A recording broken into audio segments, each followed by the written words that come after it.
Hey, we back with Stephen A. Smith. Hey, Stephen A., let me ask you a question, man.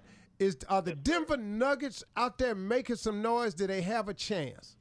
So they're making some big-time noise, and they have a chance because they're absolutely awesome at home. My issue with them is, what are they going to do on the road? That's the question about them. This kid, Kenneth Faried, is big-time.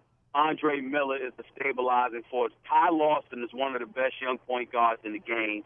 He's somebody that everybody better pay attention to. This kid can play some basketball. Picking up Andre Iguodala has been a big plus for them. They've got athletes. They've got shooters. Even with the Gallinaris and the Wilson Chandlers of the world acquired by them in the Carmelo Anthony trade, those boys can ball. And you've got George Karl, who's one of the best coaches in the NBA. So, they can play. They can beat anybody at home. The problem is, what are they going to do on the road?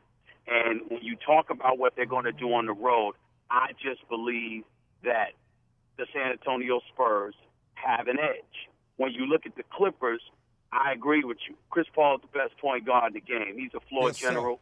There's no doubt about it.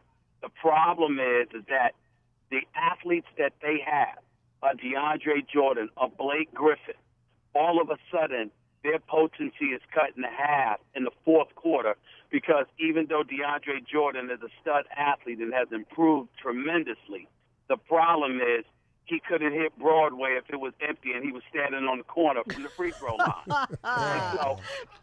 When you have that going on, Benny Del Negro, the coach, cannot play him in the fourth quarter. Wow. And if he's not playing, what good is it? Wow. True that. Wow. Great insight, man. Great insight. Did you hear this comment over the weekend? I heard it. I tweeted it. It was funny. Charles Barkley on TNT, his voice was kind of messed up. Mm-hmm. So Shaq had tweeted in, tell Louis Armstrong to get some water to clear his throat. Charles Barkley say, who he talking to? He say, at least I'd use my own body in a lotion commercial and I'd endorse a car that I could actually fit in. Dog, I was, hey, man, by any chance did you hear that, man? Listen, man, they're pretty tight. Even though they're quote unquote the competitor, they do a sensational job on TNT. Both of them, along with Kenny Smith, are all friends of mine. They're great guys. But they have a lot of fun, man, and they bring. The thing that I love about them is that they don't just bring fun to the airwaves; they bring fun with honesty. And man, so, they joking around, they for real, and I love it. I appreciate realness. That's what it's all about. So, yeah, man, they're great guys. They're hysterical. But, Charles, I will say this.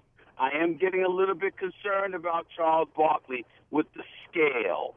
He is gaining a few pounds. He's gaining it back, ain't he? He's gaining it back. I really need him. Man, I was wondering that. I said, dog, Barkley look like he's getting big again. No, I saw him, dog. He's getting big. And certain people don't need to get big because they're big enough. You understand what I'm trying to say? You don't need to do that. You understand? He does not need to gain any more pounds. He has enough pounds. Man, Bob, I'm gonna have to call Bob, man. And that is definitely said out of love. He doesn't need to gain any more weight. Yeah. Is that what's messing up his golf swing? His weight? No, that ain't got nothing to do with it. No. He's just talking about the golf. No, that golf we need to bring. I've even thought about quitting golf, my damn self. The last game I had. Hey, Steve, I didn't know you had time to golf, man. I really ain't. That's what's wrong. When I found time, I went out there and found out I had forgot everything I had learned. I played Stephen A. Smith. We love you, Q. Take care of yourself, boy. All right, Stephen. You're listening to the Steve Harvey Morning Show.